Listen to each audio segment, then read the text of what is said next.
बेटा हम पढ़ने लगे हैं अथॉरिटीज। अब एफबीआर वगैरह कल हमने पढ़ा, जो कानून बनाने वाले हैं उनके लिए एथिक्स। अभी हम पढ़ने लगे हैं जो कानून जिन्होंने इम्प्लीमेंट करना है उनके लिए एथिक्स। मतलब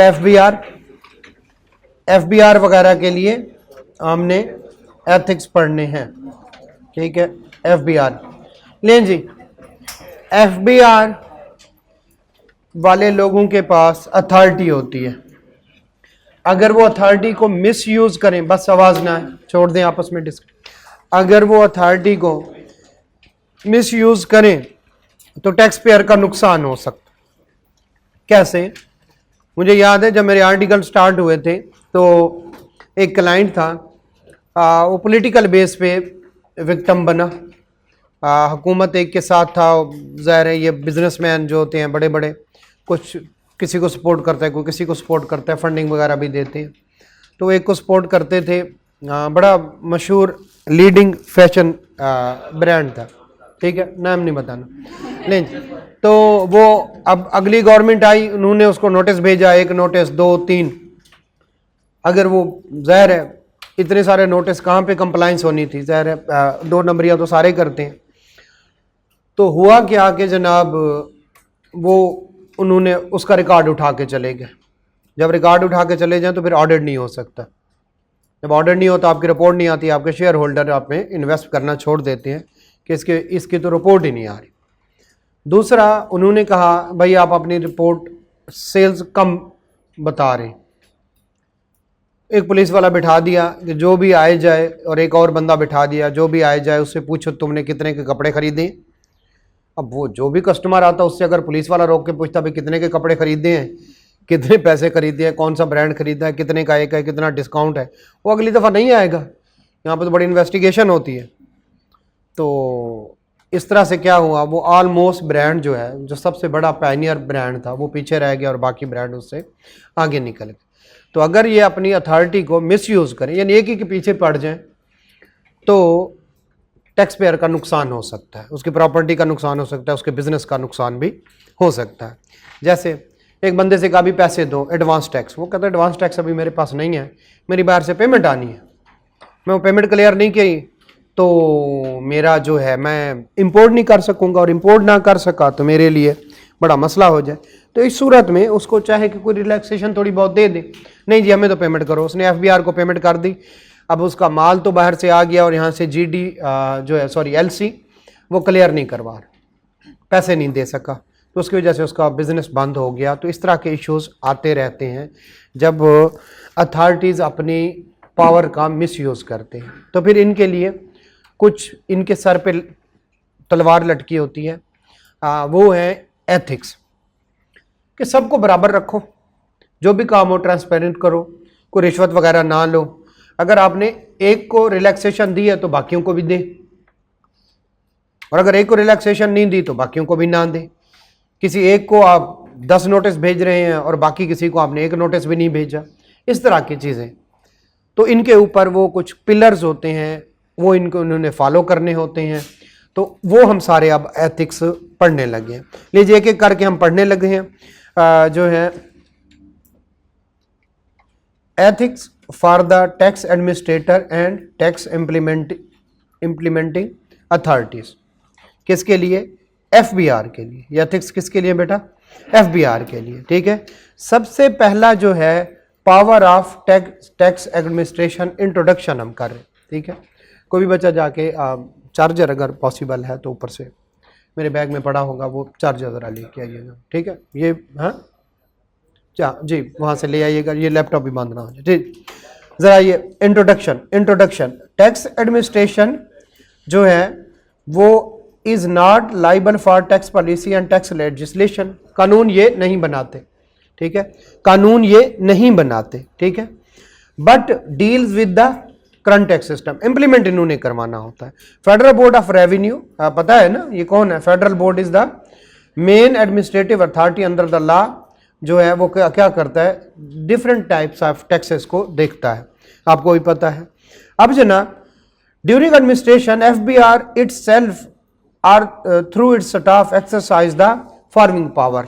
ये इधर लिख लें कि इनके पास ये सारी पावर्स हैं, तो वो 2 नंबर 3 नंबर 4 नंबर 5 नंबर के लिए पूछ लेता है, तो what powers are available with the tax implementation authority या जो है एडमिनिस्ट्रेटर या टैक्स एडमिनिस्ट्रेटर। सबसे पहली पावर है उनके पास, वो किसी भी बंदे से टैक्स ले सकते हैं, collect revenue.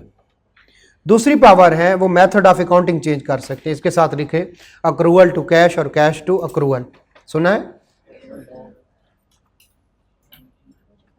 Accrual basis accounting होती है, कैश बेसिस होती है। क्योंकि कैश बेसिस कर रहे हैं तो अक्रूवल पे जा सकते हैं, अक्रूवल से कैश। कौन उसको जो है वो अप्रूव करता है? एफबीआर। क्लियर हो गया? Power to make assessment of tax, notice और उसके बाद ऑर्डर, ये सुना हुआ थोड़ा बहुत, ठीक है। नोटिस ऑर्डर ये लिख लें, बाकी हम आगे बढ़, उसको कहते हैं असेसमेंट। जब आप अपनी रिटर्न फाइल करते हैं उसको कहते हैं सेल्फ असेसमेंट।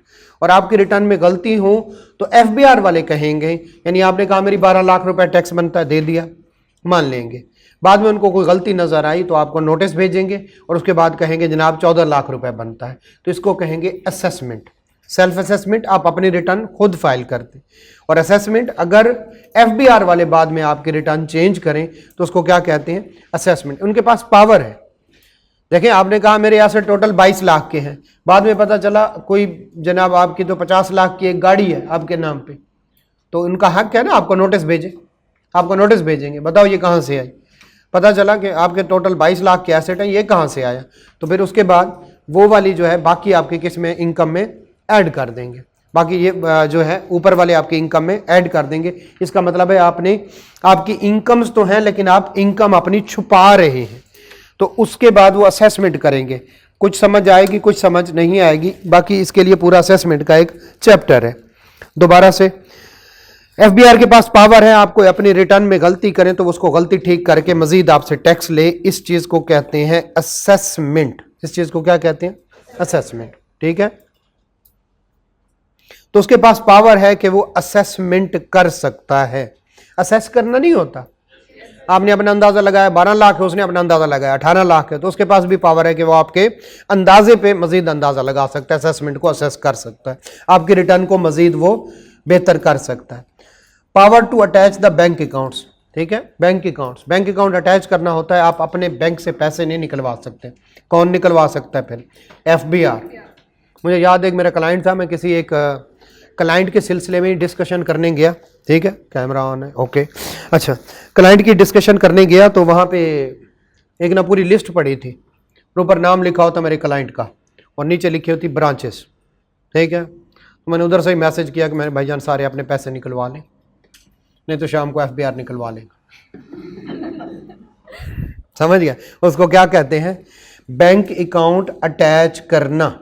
ठीक है, ज़ाहिर है हमने क्लाइंट से फीस लिया तो हमने उसको बचाना है। ठीक है, हाँ लीगल बेसिस पे लड़ना है, लेकिन जो अकाउंट अटैच करना होता है ये बड़ी बुरी पावर है।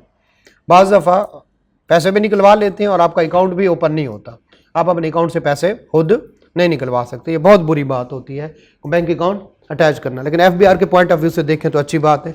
उन्होंने कहा इतने पैसे दें, आप कहते हैं मेरे तो 12 लाख हैं, वो कहते हैं 18 लाख है, ऊपर वाला 6 लाख दे, आप कहते हैं मैंने नहीं देने, वो कहते हैं अच्छा चलो ठीक है। अपना आईडी कार्ड नंबर तो आपका हमारे पास पड़ा हुआ है। ठीक है, आईडी कार्ड नंबर पड़ा हुआ है। एक मिनट, स्विस बैंक में नहीं, यही होता है स्विस बैंक। नाम कहां से सुना है तूने? Swiss bank. ये देखे एक बंदा है मेरा, कब रिटर्न फाइल की है?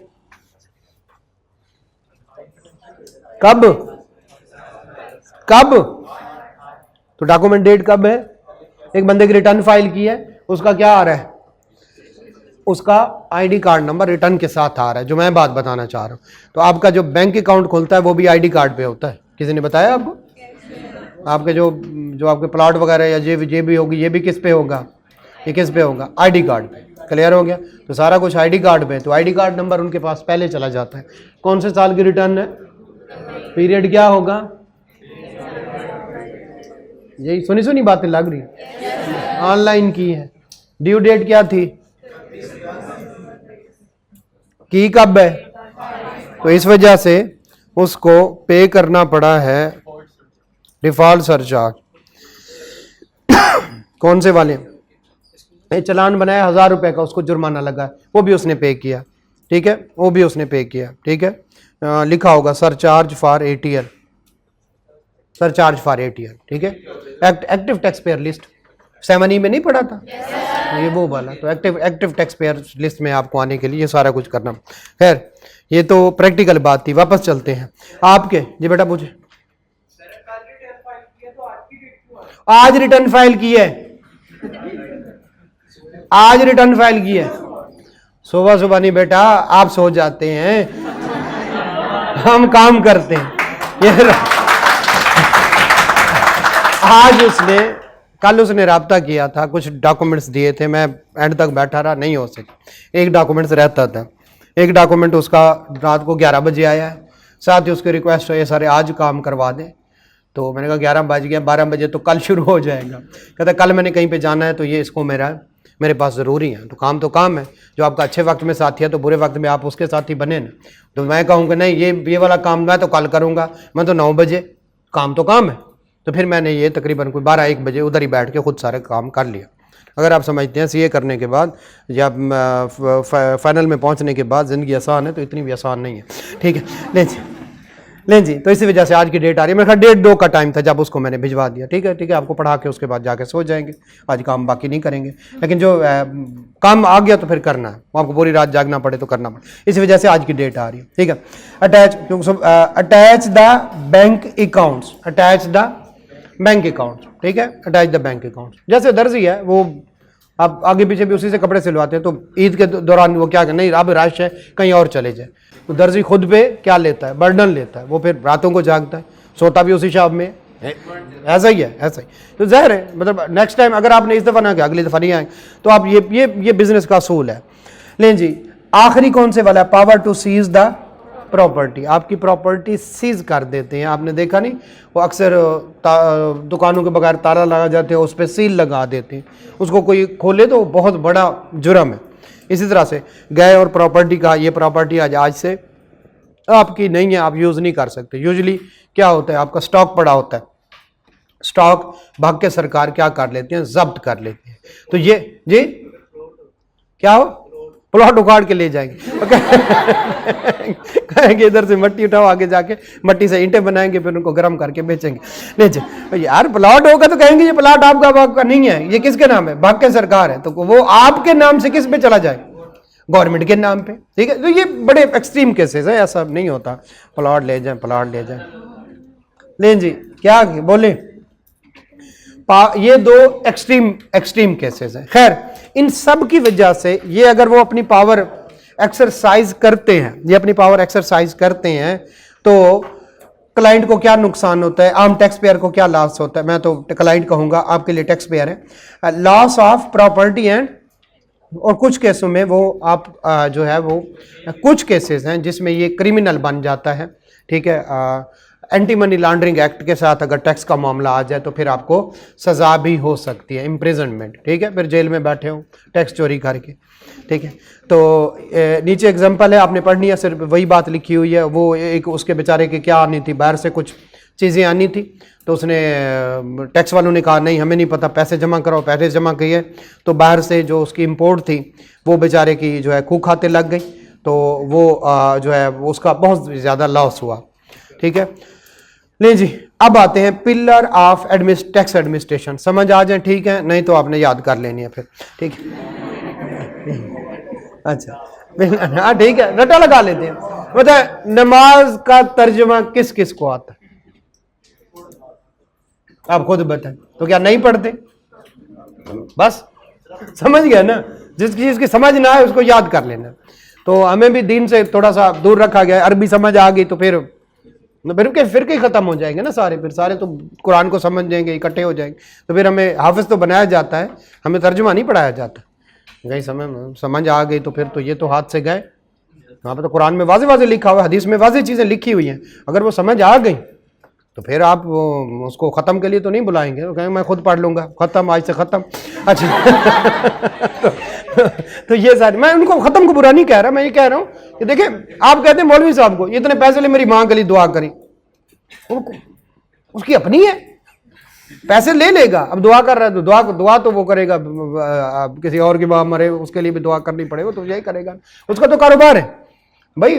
आपकी जो माँ को आप खुद ही बख्शवा सकते हैं, कोई नहीं बख्शवा सकता, ठीक है। आप जब जाते हैं तो मैं खुद जो है कुरान पाक शरीफ में मदरसे में पढ़ने जाता, जो हम जाते थे फिर वो पढ़ रहे होते, कुरान पढ़े जी मेरी माँ के ऐसाल सवाब के लिए पढ़ रहे हैं, जब वो बंदा अंदर जाता था 4-5 पेजेस आगे करके फिर पढ़ना शुरू कर देते थे। तो ये जो कहते हैं कुरान पाक खत्म किया है, वो चौथाई भी खत्म नहीं किया होता, ठीक है।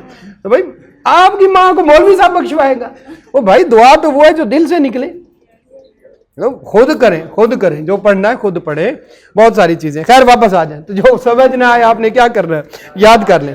पहला फेयरनेस, इसको याद कर लें। दूसरा है ट्रांसपेरेंसी, इसको भी याद कर लें। अकाउंटेबिलिटी, चलो इसको भी याद कर लें। और आखिरी जो है इक्विटी, बाकी 3 को किया, इसको भी कर लीजिए। चले मैं पढ़ाता हूँ। Pillar of tax administration, pillars of tax administration, ठीक है। कुछ बात करनी थी जी बेटा, इधर से किसी ने बोले जी बेटा,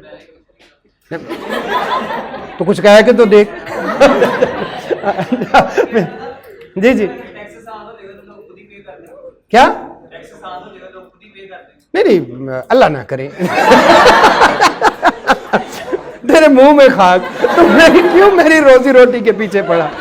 मुझे एक ही काम आता है, टैक्स कंसल्टेंट, थोड़ा बहुत ऑडिट कर लेते हैं तो वो आसान हो जाए। शब आगे क्या दे, ऑडिट भी कंपनी अंदर से अपने खुद करेंगी, हैं ठीक है। तो आप खाक पढ़ोगे, जब आसान होगा सर जी रहने दे हम पढ़ लेंगे, मैं डेली आया करूंगा, सर जी वो हमने पढ़ लिया, बता दीजिएगा कितने पेज हम आगे पढ़ के आ जाएंगे। तो यार ऐसे तो ना करें, कुछ मतलब जिंदगी में। ओके, फेयरनेस, ठीक है। फेयरनेस सब के लिए जो है वो न्यूट्रल हो, फेयर हो, इम्पार्शियल हो। हम क्या पढ़ने लगे, हेडिंग याद कर लें, इसी नाम से पूछता है। What are the 4 pillars of tax administration. पहला पिलर है कौन से वाला, फेयरनेस। तो क्या आगे जो है टैक्स अथॉरिटीज, कमिश्नर वगैरह should try to be fair, neutral, impartial. ये नहीं है कि जनाब वो सेक्ट की बेस पे, जो है कॉस्ट की बेस पे, सिटी की बेस पे, या किसी भी वजह से वो किस चीज को क्या करे, डिस्क्रिमिनेट करे। While administrating the law there should be no discrimination on the basis of race, sect. Clear होंगे। तो अगर आप हैं, आप जाके कहें, उधर जाके लिखा है, देखा है कि जनाब फला यानी मोहम्मद शरीफ गुजर वो कमिश्नर है, तो आप अपनी टीम में से किसको भेजो जो गुजर हो, ताकि गुजर का गुजर के साथ जो पैच आप फिर गुजर जाने। अच्छा लें जी, तो वो कहें गुजर साहब अस्सलाम वालेकुम, कौन से गुजर है, फलाम वाले। ओ यार अब तो दूर पर एक रिश्तेदार है, तो वो कहे सर जी वो टैक्स, दफा कर यार, नोटिस तो आते रहते हैं। तू समझ नहीं है, तू समझ तुझे नोटिस आया ही नहीं है, रिश्तेदारी शुरू हो जाए तो इस चीज़ से आप क्या चले जाएं ऊपर। वो कहें गुजर है तो क्या हुआ, गुजर इंसान होते हैं, बैठ जाओ उधर चुप कर। अच्छा चलें, हाँ जी, नहीं जी। तो नेक्स्ट जनाब क्या, ट्रांसपेरेंसी होनी चाहिए, आपके प्रोसीजर सबके लिए एक जैसे हों। यूजुअली क्या करते हैं, ये ना एक तरीका होता है, पहले नोटिस आएगा, आप उसका क्या करेंगे, रिप्लाई करेंगे, फिर आपको शो काज नोटिस आएगा, उसका रिप्लाई करेंगे। अगर वो मुतमिन ना हुए तो आपको क्या आ जाएगा, ऑर्डर आ जाएगा। ये एक सिंपल सा तरीका है। ये नहीं है कि जनाब एक कंपनी को नोटिस दिया और फौरन आपने क्या भेज दिया, उनको ऑर्डर भेज दिया, और दूसरी कंपनी के लिए नोटिस, उन्होंने रिप्लाई किया, फिर नोटिस, फिर रिप्लाई किया, बात को लंबा किए जा रहे। तो ये ट्रांसपेरेंट नहीं है। आपका काम सब के लिए, ऊपर वाला क्या है कि आप क्या हो, फेयरनेस हो। ये क्या है, ट्रांसपेरेंट। ट्रांसपेरेंट क्या, नजर आना चाहिए, जो भी काम छुपा हुआ ना हो, ट्रांसपेरेंट साफ, छुपा हुआ ना हो। भाई सबके लिए यही प्रोसीजर है, और ये देखें हम यही प्रोसीजर लगा रहे हैं और सबको नजर आ रहा है। अक्सर क्या करते हैं, अपनी पॉलिसी बना के लिख देते हैं। अब ये पॉलिसी क्या है, लिख दी है, अब ये ट्रांसपेरेंट होनी चाहिए। ट्रांसपेरेंट क्या, जो जो काम हो रहा है वो सबके नजर आ रहे हैं। देखिए इसमें एक और बात भी आ जाती है, जब टैक्स टैक्स जो कंसल्टेंट है वो दरमियान में होता है, तो यूजुअली टैक्स पेयर को पता नहीं होता। कमिश्नर कहता है 1 लाख रुपए टैक्स है, तो इधर से कंसल्टेंट आके कहता है जी 3 लाख रुपए टैक्स है, ठीक है। तो बेचारा टैक्स पेयर डर जाता है, आखिरकार वो 1 लाख करा के अपनी बले बले भी करवा लेता है। यूजुअली ये चल रहा होता है। काम ऐसा हो जो सबको पता हो ये नोटिस आया है, पता हो कि जनाब ये जो है शोकास नोटिस आया है, पता हो मुझे इतना टैक्स लगा है और मैंने इतना पे करना है। ये नहीं कि 2 करोड़ का, बाकी 2 करोड़ का नोटिस भेजते हैं, बाद में जो 55,000 रुपये मामला तय हो जाता है, ठीक है। ट्रांसपेरेंट आप समझते हैं, दोबारा पढ़ते हैं। All proceedings must be transparent and must be seen transparent. दोनों में फर्क समझें। ट्रांसपेरेंट होनी भी चाहिए और ट्रांसपेरेंट लगनी भी चाहिए। लगनी क्या होते हैं? आप जाते हैं कमिश्नर आपसे मिलता ही नहीं, आपको पता ही नहीं चलता क्या हो रहा, ठीक है। ट्रांसपेरेंट काम तो कर रहा है लेकिन आपको नजर नहीं आ रहा। ट्रांसपेरेंट हो, आपको नजर भी आए, ट्रांसपेरेंट हो। ले जी आगे चलते हैं। नंबर अकाउंटेबिलिटी, इनको कोई पूछने वाला हो, क्या हो? अकाउंटेबिलिटी। यूजुअली क्या होता है, एक ऑडिट किसी के बारे में पता चले, मतलब ये आपको प्रैक्टिकल बात करें, हो सकता है आपको समझ आए। मेरे एक क्लाइंट था, तो उसको एक ऑडिट का नोटिस आया, हमने भुगताया टैक्स के ऑडिट का।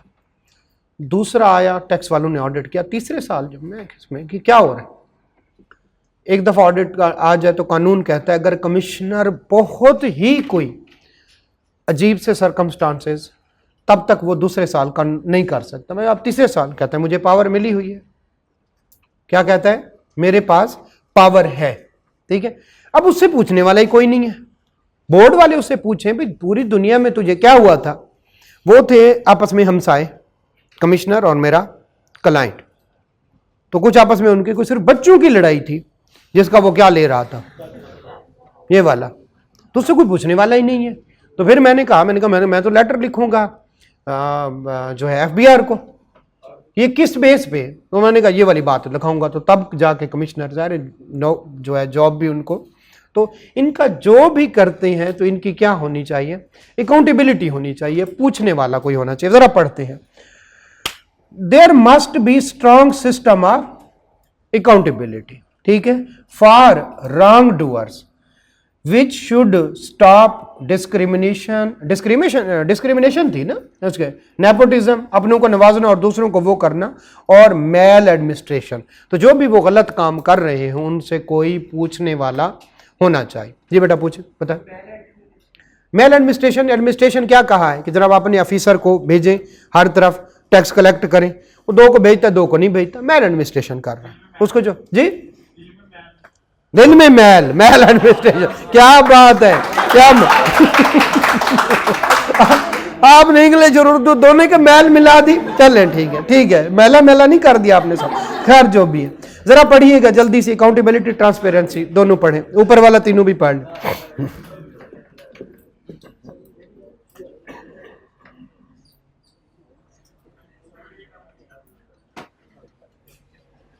थोड़ा फर्क है, इनके फर्क को समझे।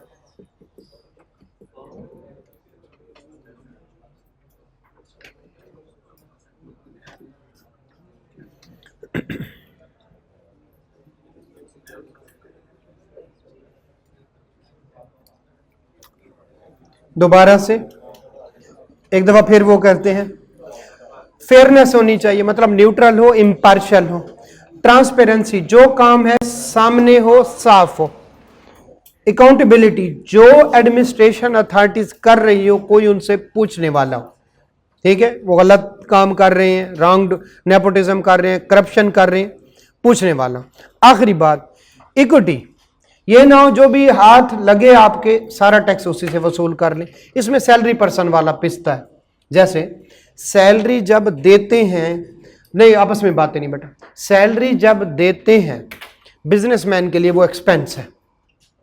अगर वो सैलरी पे टैक्स ना काटे तो उसका एक्सपेंस सेक्शन 21 डिसअलाउ हो जाए। इसीलिए सैलरी वाला तबका बड़ा आसान है। 28% है पूरी इकॉनमी का सैलरी वाले बंदे, और वो डायरेक्ट टैक्स का 95% देते। क्यों? क्योंकि उनका टैक्स एट सोर्स डिडक्ट हो जाता। तो ये इक्विटी नहीं है। इक्विटी क्या है? बिजनेस वालों से भी उतना लें, सैलरी वालों से भी उतना लें, कैपिटल गेन वालों से भी बराबर कर लें, सबसे बराबर बराबर टैक्स लें।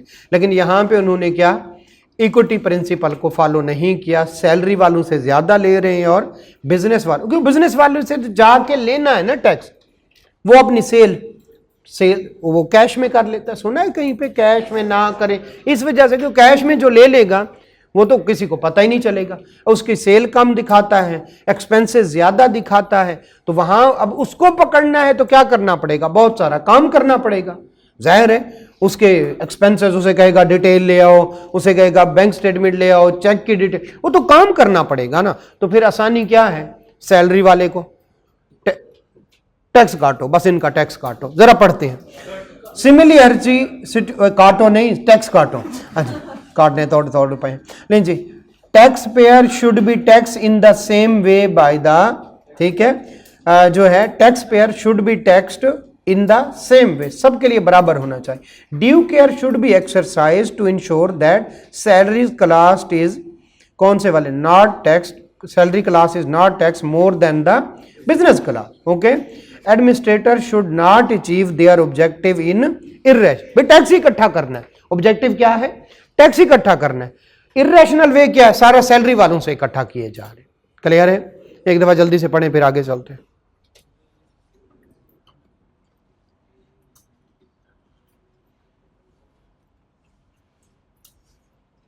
जल्दी से पढ़ लें।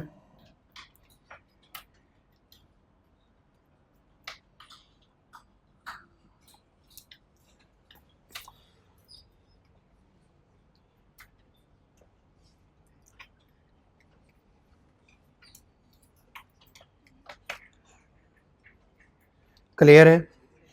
हमने पढ़ा पावर कौन कौन से अवेलेबल है, ये 5 पावर्स हैं, इनको रट्टा लगा लें। और इन पावर्स के 1 मार्क्स का पूछ सकता है, अगर वो अपनी पावर को मिस यूज करें तो फिर क्या नुकसान हो सकता है, ये 3 नुकसान है, प्रॉपर्टी, इनकम और इम्प्रिजनमेंट भी हो सकती है। उसके बाद 4 जो हैं कौन से वाले, पिलर ऑफ टैक्स एडमिनिस्ट्रेशन है, कि टैक्स एडमिनिस्ट्रेशन अथॉरिटीज को कैसे सेट किया जाए। अगर इन पिलर्स को, नेक्स्ट है, अगर इन पिलर्स को फॉलो नहीं करते तो कौन कौन से एथिकल इश्यूज हो सकते हैं। ठीक है, जरा देखिए, ऊपर चलते हैं। अगर फेयरनेस नहीं करता, ठीक है, इम्पार्शियल, न्यूट्रल नहीं रहता, तो किसी से पैसे लेगा, किसी को फेवर देगा, किसी का पॉलिटिकली इन्फ्लुएंस कबूल करेगा। देखिए, मिनिस्टर साहब ने फोन कर दिया तो अब उनकी कंपनी को नहीं रगड़ना, लेकिन दूसरी को डबल रगड़ देना, टैक्स तो भी तो पूरा करना है ना। ठीक है, तो ये मसाइल आ सकते हैं। अगर वो ट्रांसपेरेंट नहीं रहता तो इसमें करप्शन का हो सकता है। अगर वो अकाउंटेबिलिटी उसकी नहीं है तो फिर जो मर्जी करे, बच्चों की लड़ाई की वजह से क्या भेजी जा रहा है, नोटिस भेजी जा रहा है। ठीक है, तो ये पर्सनल उसको वो कर रहा है।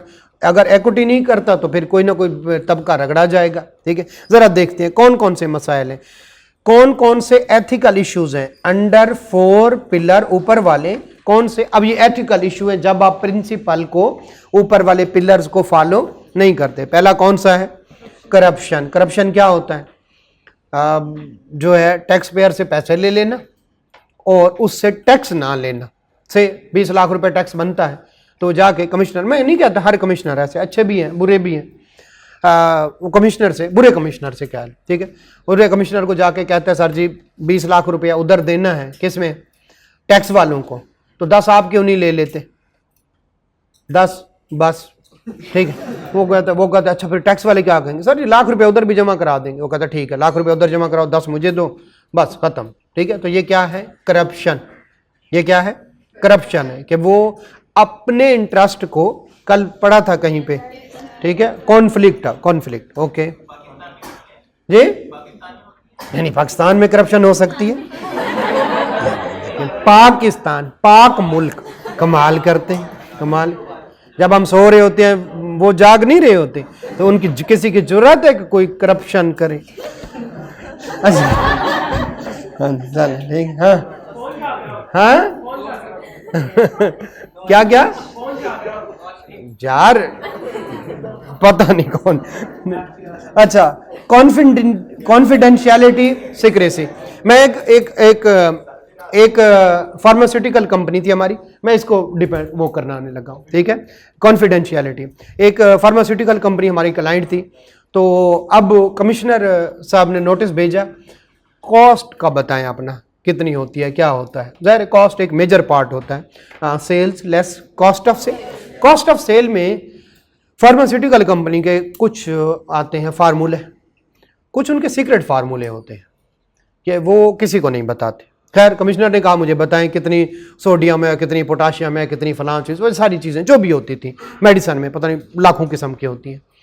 अब वो उसको बता दिया उन्होंने। अब एक ए कंपनी है, एक बी कंपनी है। ए कंपनी की एक बहुत अच्छी प्रोडक्ट बिकती है, बी कंपनी वालों के पास वो नहीं है, ना उसका फार्मूला। आपको पता है कोक और पेप्सी का टेस्ट डिफरेंट है, फार्मूला है उसके पीछे। KFC जैसा फ्राइड चिकन कोई नहीं बनाता, उसके पीछे एक फार्मूला है, सीक्रेट फार्मूला। वो किसके पास चले गए? कमिश्नर पे। अगले दिन उसने बी कंपनी को बुलाया, हाँ भाई कितने पैसे दोगे? फार्मूला दे देता हूँ। तो क्या होना चाहिए? कॉन्फिडेंशियलिटी। कहाँ का इशू होता है? सिक्रेसी और कॉन्फिडेंस। उनके पास बहुत सारी चीजें ऐसी चली जाती। अच्छा, वो कहते हैं भाई किस किस को सेल की, तो कस्टमर की लिस्ट आ गई, किस किस से परचेज की, ठीक है। अब हो सकता है एक कंपनी को 10% डिस्काउंट पे माल मिल रहा हो, एक कंपनी को एक और सप्लायर से, चाइना से, कहीं भी किसी कंपनी से उसको 25% डिस्काउंट मिल रहा है, सस्ता बी कंपनी को मिल रहा है।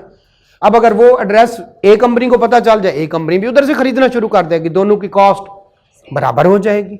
100 चीजें होती हैं। तो जब अगर वो 4 पिलर्स को फॉलो नहीं करते तो फिर कौन सा मसला आता है? कॉन्फिडेंशियलिटी का। पहला कौन से वाला? करप्शन का, और दूसरा कॉन्फिडेंशियलिटी का। तीसरा हम पढ़ते हैं कॉन्फ्लिक्ट ऑफ इंटरेस्ट। आपको पता है वो इसके उसके गवर्नमेंट के की बजाय, पब्लिक इंटरेस्ट की बजाय किसको? अपने इंटरेस्ट को तवज्जो देते हैं जब वो ऊपर 4 पिलर पे एग्जाम वो नहीं करते। Inconsistency in application of law. किसी को नोटिस भेज दिया, किसी को ना भेजा, अपनी मर्जी है। लॉ क्या कहते हैं? अगर आपको किसी में मसला नजर आए तो आप उनको क्या भेजें? नोटिस भेजें। किसी को भेज रहा है, किसी को नहीं भेज रहा। किसी को रिटर्न ना फाइल करने पे जुर्माना कर रहा है, और किसी को 10 रिटर्न नहीं फाइल की, कुछ नहीं किया। तो ये क्या है? Inconsistency in application of law. मतलब कंसिस्टेंटली अप्लाई करो, सबको भी नोटिस भेजो जिसने रिटर्न फाइल नहीं की। किसी को कर रहा है, किसी को नहीं कर रहा। क्लियर है? 4 बातें। आगे चलती हैं। लैक ऑफ, मिलता जुलता है, ऑटोनॉमी। एक को नोटिस भेजता है और उसके फौरन बाद क्या उसको ऑर्डर भेज देता है। एक को नोटिस भेजता है और उसके बाद क्या कर दे, दोनों आपस में वो करे। ऑटोनॉमी होते हैं एक जैसी बात, ठीक है, सबसे एक जैसा सलूक नहीं कर रहा। एप्लीकेशन ऑफ लॉ या नॉर्मल, एक बंदे को मिलता है दूसरे को नहीं मिलता, ये भी लैक ऑफ ऑटोनॉमी। जो भी आपका टैक्स पेयर है उससे मिले, उससे बात तो करें, ठीक है। तो इसमें सिर्फ लॉ आ जाता है, इसमें बाकी बातें भी आ जाते हैं। लॉ की एप्लीकेशन भी आ जाती है और मिलना भी आ जाता है। किसी से मिलता है, किसी से। अब वो लॉ तो इनकंसिस्टेंटली अप्लाई नहीं कर रहा, लेकिन पर्सनल बिहेवियर उसका क्या हो गया? चेंज। ऑटोनॉमी का पता है ना, ऑटोनॉमी एक जैसा होना, एक जैसा होना। लेकिन लैक ऑफ ऑटोनॉमी, किसी को मिलता है, किसी को नहीं मिलता, किसी को बिठा के चाय पिलाता है, किसी की बात ही नहीं सुनता। तो ये क्या है? ये प्रॉब्लम है। लेकिन जी पॉलिटिकल इन्फ्लुएंस, आपको पता है मिनिस्टर ने फोन कर दिया, उसका टैक्स खत्म, लेकिन टारगेट जो पूरा करना है किसी और पे डबल बर्डन गिरेगा। तो इसको क्या कहते हैं? पॉलिटिकल इन्फ्लुएंस को कबूल करना। 6 हो गया। 7वां एक्सेप्टेंस ऑफ गिफ्ट। मुझे याद है मैं उसमें था आर्टिकल में, तो एक डिस्कशन करेंगे, मेरे साथ मेरा मैनेजर था। नोटिस एक तो रिकॉर्डिंग भी हो रही होती खुल। खैर नहीं, ठीक है। तो वो जनाब, तो मेरे मैनेजर ने पानी मांगा, पानी दिया, पिया, थोड़ा सा पी के रख दिया। सर ये अच्छा नहीं लगा ना, ठीक है। अब वो मतलब पता नहीं डिप्टी कमिश्नर था, असिस्टेंट कमिश्नर, नहीं लगा ना अच्छा, गर्म पानी है, ज़ाहिर है। देखें सर जी हम यही पीते हैं, डिस्पेंसर नहीं है हमारे पास। समझ गए? तो आगे क्या कह रहे हैं? बाहर निकले, मैनेजर फोन कर रहा है, डिस्पेंसर भेजो यार उसको। समझ रहे हैं? तो ये क्या समझ गया? चले, ठीक है। तो ये इस तरह से होता है। फिर इसी तरह से होता है, एक और क्लाइंट था तो मेरे साथ प्रॉपर्टी डीलर था, ये मेरी अपने उसमें है आर्टिकल के बाद की बात। तो प्रॉपर्टी डीलर से क्या था, जिन्होंने मेरा फलां प्लाट जो है वो फंसा हुआ है, उसको क्लियर करवा दे, ठीक है, तो आपका काम हो जाएगा, वो छोड़ दें, ये छोटा मोटा काम है करते रहे, तो मेरा प्लाट क्लियर करवाएं। तो एक्सेप्टेंस ऑफ गिफ्ट, ठीक है। और आखिरी कौन से वाला? डिस्क्रिशन, मेरी मर्जी है, मैं जैसे करूँ। अरे उसकी मर्जी तो है, जिसको नोटिस भेजने में, लेकिन डिस्क्रिशन पे काम करना शुरू कर देना, जिसके साथ नहीं बनती उसको डबल नोटिस भेजना। वो कर रहे हैं बस नाम जो है ये वाला पॉइंट, ये वाला पॉइंट, ये वाला पॉइंट ओवरलैप कर रहे हैं, लेकिन फिर आपने इस तरह से याद कर लेनी है जिस चीज़ को समझना है। दोबारा से करप्शन करते हैं, कॉन्फिडेंशियलिटी सिक्रेसी के इशू रेज होते हैं, कॉन्फ्लिक्ट ऑफ इंटरेस्ट है, अनकंसिस्टेंसी ऑफ एप्लीकेशन ऑफ लॉ है, लैक ऑफ इकोनॉमी, एक जैसा सबके लिए सलूक नहीं रखते, पॉलिटिकल इन्फ्लुएंस कबूल कर लेते हैं, एक्सेप्टेंस ऑफ गिफ्ट होता है, और डिस्क्रिशन अपनी मर्जी, मेरी मर्जी। सर जी मुझे हर साल नोटिस भेज देते हैं, मेरे साथ बिल्कुल मेरी यानी सर्विस वाले रो रहे हो कि बाटा वालों को कभी कोई नोटिस नहीं आया, वो कहेगा मेरी मर्जी, मैं कमिश्नर तू है या मैं हूं, अच्छा हमको सिखा, अच्छा नहीं जी ठीक है। आखिरी बात ठीक है, अगर इन ऊपर वाली बातों से बचना है, ठीक है, खास तौर पर डिस्क्रिशन से, ऊपर वाली बातों से बचना है तो क्या होना चाहिए, रूल्स आपके ओपन हो, ठीक है। कहीं पे ये कोई है, हाँ ये वाले, ठीक है। तो सॉरी, पहले क्या है, आपके प्लान ओपन हो, सबको पता हो आपके क्या प्लान्स होते हैं, रट्टा लगाना कोई चीजें ओवरलैप करें। आपकी पॉलिसी स्टेटमेंट होती है, यूजुअली आप जाते हैं ना तो 8-10 बातें लिखी होती हैं जो है वाइट बोर्ड पे, ये हम इस तरह से करते हैं, उसको कहते हैं पॉलिसी स्टेटमेंट। प्लान जो होते हैं वो साल के शुरू में दिया, बजट समझते हैं, बजट भी एक तरह से प्लान है। अब जी यानी हमने इस दफ़ा 8,000 अरब रुपया इकट्ठा करना है, 9,000 अरब रुपया, फिर वो क्या करते हैं 4,000 कराची ने करना है, 3,000 लाहौर ने करना है, 2,000 इस्लामाबाद ने, 2,000 इस तरह छोटे शहरों में।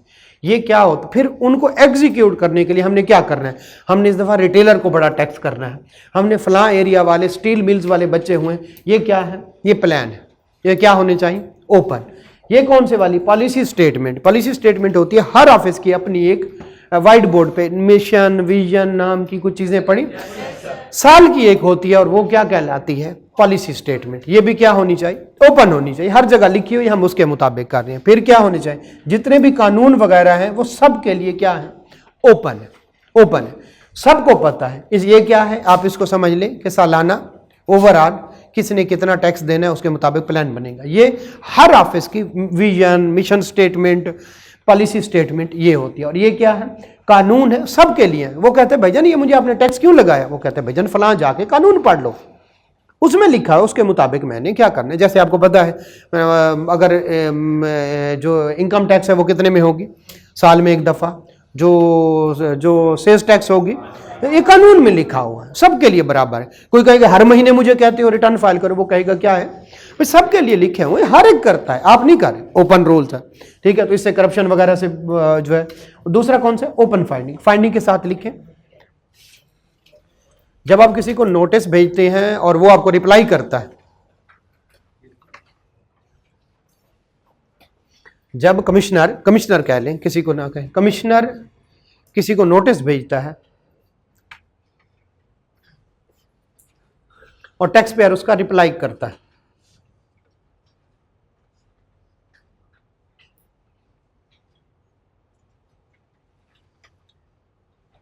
उस रिप्लाई में जो कमियां खामियां होंगी उनको फाइंडिंग्स कहते हैं।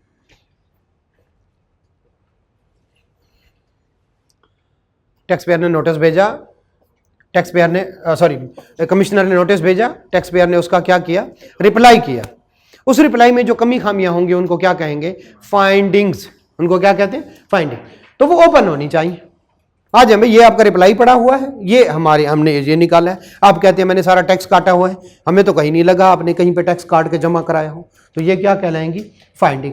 यहाँ पे फुल स्टॉप लगा दें, कल यहीं से स्टार्ट करें, थोड़ा थोड़ा पढ़ाया जा रहा है, काइंडली इसको तैयार करें साथ साथ।